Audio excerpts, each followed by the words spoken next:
Hi friends, this is Venkatesh Devasani. ఈరోజు మనం discuss చేయబోతున్నటువంటి important current అఫైర్స్లో భాగంగా ముందుగా ఒక నావికా విన్యాసం గురించి డిస్కస్ చేయబోతున్నామండి. ఆ నావికా విన్యాసం పేరు వచ్చేసి జిమెక్స్ అని గుర్తుంచుకోండి. ఈ యొక్క జిమెక్స్ అనేటువంటి నావికా విన్యాసాన్ని 2024 సంవత్సరంలో నిర్వహించడం జరిగింది.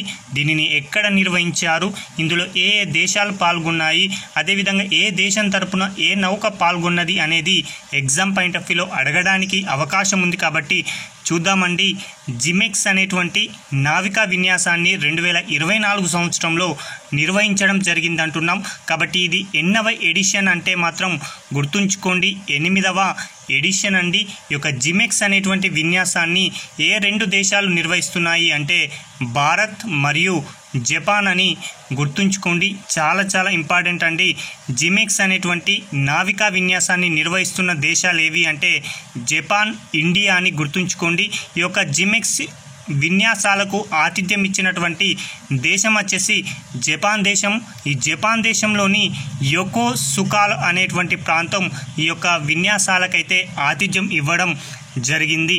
ఈ యొక్క జిమెక్స్ విన్యాసాలలో భారత్ తరపున ఐఎన్ఎస్ శివాలిక్ అనేటువంటి నౌక పాల్గొనడం జరిగింది. అదేవిధంగా జపాన్ నుంచి జేఎస్ యూగిరి అనేటువంటి నౌక అనేది పాల్గొనడం జరిగింది. కాబట్టి గుర్తుంచుకోండి, భారత్ తరపున పాల్గొన్నటువంటి నౌక ఏంటి అంటే ఐఎన్ఎస్ శివాలిక్ అని గుర్తుంచుకుంటే సరిపోతుంది. అయితే ఈ యొక్క జిమెక్స్ అనేటువంటి విన్యాసాన్ని 2 దశల్లో నిర్వహించారండి. ఎన్ని దశల్లో నిర్వహించారంటే 2 దశల్లో నిర్వహించడం జరిగింది. ఒక దశ వచ్చేసి నౌకాశ్రయ దశ, రెండవది సముద్ర దశ. ఓకేనా, ఒక దశ వచ్చేసి నౌకాశ్రయ దశ అండి. ఈ యొక్క నౌకాశ్రయ దశలో వృత్తిపరమైనటువంటి కార్యక్రమాలు, క్రీడలు, నావికుల మధ్య పరస్పర చర్యలు మెరుగుపరిచేటువంటి కార్యక్రమాలను నిర్వహించడం జరిగింది. అదేవిధంగా సముద్ర దశలో సముద్రంలో యుద్ధ నైపుణ్యాలను సంయుక్తంగా ప్రదర్శించేటువంటి ఒక కార్యక్రమాన్ని నిర్వహించారండి. మనకి ఇక్కడ ఎగ్జామ్ పాయింట్ ఆఫ్ వ్యూలో తెలుసుకోవాల్సినది జిమెక్స్ అనేటువంటి నావికా విన్యాసం ఏ 2 దేశాలు అంటే భారత్, జపాన్ అని గుర్తుంచుకోండి. ఏ దేశం ఆతిథ్యం ఇచ్చిందంటే జపాన్ దేశం అని. ఇది ఎన్నవ ఎడిషన్ అంటే మాత్రం 8వ ఎడిషన్ అని. భారత్ నుంచి పాల్గొన్నటువంటి నౌక వచ్చేసి ఐఎన్ఎస్ శివాలిక్ అని గుర్తుంచుకుంటే సరిపోతుందండి. మరొక ముఖ్యమైన కరెంట్ అఫైర్స్ అండి, ముఖ్యమంత్రి నిజాత్ మోయినా స్కీమ్ అండి.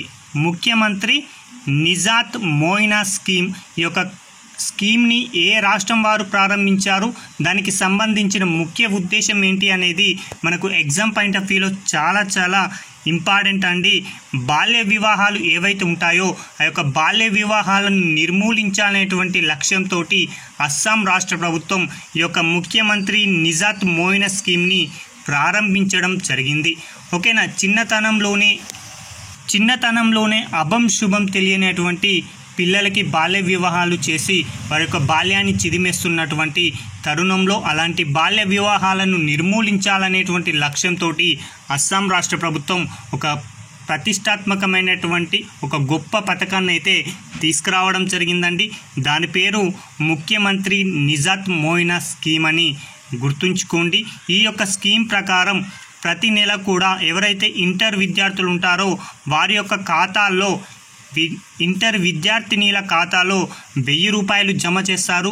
అదేవిధంగా డిగ్రీలో ఎవరైతే చేరుతారో అలాంటి వారికి 1250 రూపాయలు, అదేవిధంగా పీజీలో చేరినటువంటి వారికి 2500 ప్రతి నెల కూడా అందజేయడం జరుగుతుంది. ఓకేనా, ఇవన్నీ కూడా విద్యార్థినీలకు అని గుర్తుంచుకుంటే సరిపోతుంది. ఇలాంటి ప్రతిష్టాత్మకమైన కార్యక్రమాన్ని అమలు చేయడం కోసం ప్రతి ఏటా కూడా అస్సాం ప్రభుత్వం 300 కోట్ల రూపాయలను కేటాయించనుంది.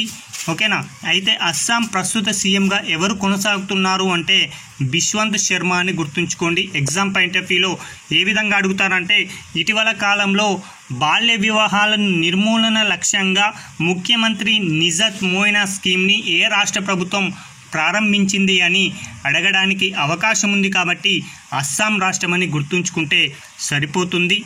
ఇక మరొక అంశం అండి, ఫ్రెంచ్ ఓపెన్ పురుషుల సింగిల్స్ విజేత అండి. మనకు 4 రకాలైనటువంటి టెన్నిస్ టోర్నమెంట్ ఉన్నాయి. ఒకటి ఆస్ట్రేలియా, 2 ఫ్రెంచ్, 3వది వింబుల్డన్, ఆ తదుపరి యుఎస్ ఓపెన్. ఇలాంటి 4 రకాలైనటువంటి టెన్నిస్ టోర్నమెంట్లు అయితే ఉండడం జరిగింది. అందులో రెండవది ఏంటి అంటే ఫ్రెంచ్ ఓపెన్. ఈ యొక్క ఫ్రెంచ్ ఓపెన్ పురుషుల సింగిల్స్ విజేతగా ఎవరు నిలిచారనేది ఎగ్జామ్ పాయింట్ ఆఫ్ వ్యూలో అడుగుతారండి. కాబట్టి ఈ యొక్క ఫ్రెంచ్ ఓపెన్ ఫైనల్ అనేది కార్లోస్ అల్కరాజ్ అండి. ఇతడు స్పెయిన్ దేశస్థుడు. అతనికి మరియు జర్మనీ దేశస్థుడైనటువంటి జ్వేరేవ్కు మధ్య ఫైనల్ మ్యాచ్ అనేది జరిగింది. అయితే ఈ యొక్క ఫైనల్ మ్యాచ్లో విజేతగా కార్లోస్ అల్కరాజ్ అనేటువంటి వ్యక్తి విజయం సాధించడం జరిగింది. అయితే ఫ్రెంచ్ ఓపెన్ టైటిల్ని ఫ్రెంచ్ ఓపెన్ పురుషుల సింగిల్స్ విజేతగా నిలవడం ఇది కార్లోస్ అల్కరాజ్కి తొలిసారి అండి. చాలా చాలా ఇంపార్టెంట్. కార్లోస్ అల్కరాజ్ అనేటువంటి వ్యక్తి తొలిసారిగా తన జీవితంలో ఫ్రెంచ్ ఓపెన్ టైటిల్ని అయితే సాధించడం జరిగింది. అదేవిధంగా ఇతనికి సంబంధించిన అంశాలు కనుక చూసుకుంటే క్లే, గ్రాస్, హార్డ్ మైదానాలు, ఈ 3 మైదానాలలో టైటిల్ గెలిచినటువంటి అతి చిన్న పిన్న వయస్కుడు ఎవరు అంటే కార్లోస్ అల్కరాజ్ అని గుర్తుంచుకోండి. అతని దేశం వచ్చేసి స్పెయిన్ అని గుర్తుంచుకుంటే సరిపోతుంది. ఇతడు 2022 సంవత్సరంలో యుఎస్ ఓపెన్ గెలుచుకున్నాడు. 2023 సంవత్సరంలో వింబుల్డన్ టైటిల్ని కూడా గెలుచుకోవడం జరిగింది. కాబట్టి గుర్తుంచుకోండి, ఫ్రెంచ్ ఓపెన్ పురుషుల సింగిల్స్ విజేత ఎవరు అంటే కార్లోస్ అల్కరాజ్ అని గుర్తుంచుకుంటే సరిపోతుంది. ఇక మరొకటండి, ఫ్రెంచ్ ఓపెన్ మహిళా సింగిల్స్ విజేత. ఫ్రెంచ్ ఓపెన్ మహిళా సింగిల్స్ విజేత యొక్క ఫైనల్ మ్యాచ్ వచ్చేసి ఈగా స్వేటక్ పోలాండ్ దేశస్థురాలకి మరియు ఇటలీ దేశస్థురాలైనటువంటి జాస్మిన్ మధ్య యొక్క ఫైనల్ మ్యాచ్ అనేది జరిగింది. ఈ యొక్క ఫైనల్ మ్యాచ్లో ఈ యొక్క పోలాండ్ దేశస్థురాలైనటువంటి ఈగా స్వేటక్ అనేటువంటి మహిళ విజేతగా నిలవడం జరిగిందండి. ఈమె ఫ్రెంచ్ ఓపెన్ టైటిల్ని గెలుచుకోవడం ఇది 4వసారి. తన జీవితంలో మొత్తంగా ఈ యొక్క టైటిల్స్ను గెలుచుకోవడం 5వసారి అండి. అందులో 4 సార్లు ఫ్రెంచ్ ఓపెన్, 1సారి యుఎస్ ఓపెన్ విజేతగా నిలిచింది. దీంతో తన యొక్క జీవితంలో మొత్తంగా 5 టైటిల్స్ని సాధించింది. అందులో 4 ఫ్రెంచ్ అని గుర్తుంచుకోండి, 1 యుఎస్ ఓపెన్ అని గుర్తుంచుకుంటే సరిపోతుంది. అయితే ఆమె ఫ్రెంచ్ ఓపెన్గా ఏ సంవత్సరాలలో విజేతగా నిలిచింది అంటే 2000 సంవత్సరం, 2022, 2023, 2024 చివరి 3 సంవత్సరాలలో వరుసగా ఫ్రెంచ్ ఓపెన్ టైటిల్ని గెలుచుకోవడం జరిగింది ఈగా స్వేటక్ గారు. అయితే ఇప్పుడు ఈ ఫ్రెంచ్ ఓపెన్ కన్నా ముందు జరిగింది ఆస్ట్రేలియన్ ఓపెన్. అయితే ఆస్ట్రేలియన్ ఓపెన్ మహిళా సింగిల్స్ విజేత ఎవరు అంటే అరీనా సబలెంకా అండి. చాలా చాలా ఇంపార్టెంట్. ఆస్ట్రేలియన్ ఓపెన్ మహిళల సింగిల్స్ విజేత ఎవరు అంటే అరీనా సబలెంకాను గుర్తుంచుకోండి. ఫ్రెంచ్ ఓపెన్ మహిళా సింగిల్స్ విజేత ఎవరు అంటే ఈగా స్వేటక్ అని గుర్తుంచుకుంటే సరిపోతుంది. మరొకటండి, నూతన ఆర్మీ చీఫ్. త్వరలో ఆర్మీకి నూతన అధిపతి అనేటువంటి వ్యక్తి రాబోతున్నాడు. కాబట్టి అతడు ఎవరు అనేది మనకి ఎగ్జామ్ పాయింట్ ఆఫ్ వ్యూలో చాలా చాలా ఇంపార్టెంట్ అండి. లెఫ్టినెంట్ జనరల్ అయినటువంటి ఉపేంద్ర ద్వివేది అనేటువంటి వ్యక్తి భారతదేశ తదుపరి ఆర్మీ చీఫ్గా బాధ్యతలు అయితే స్వీకరించబోతున్నారు. అయితే ఈయన ప్రస్తుతం ఆర్మీ వైస్ చీఫ్గా ఉండడం జరిగిందండి. ప్రస్తుతం ఆర్మీ వైస్ చీఫ్గా ఉన్నటువంటి ఉపేంద్ర ద్వివేది గారు త్వరలో ఆర్మీ చీఫ్గా బాధ్యతలను చేపట్టబోతున్నారు. అయితే ప్రస్తుతం ఉన్నటువంటి ఆర్మీ చీఫ్ ఎవరు అంటే మనోజ్ పాండే గారు అండి. ఈ యొక్క మనోజ్ పాండే గారి యొక్క పదవీ కాలం అనేది జూన్ 30 తోటి ముగియబోవడంతో అతని స్థానంలో బాధ్యతలను చేపట్టబోతున్నటువంటి నూతన ఆర్మీ చీఫ్ ఎవరు అంటే ఉపేంద్ర ద్వివేది అని గుర్తుంచుకుంటే సరిపోతుందండి.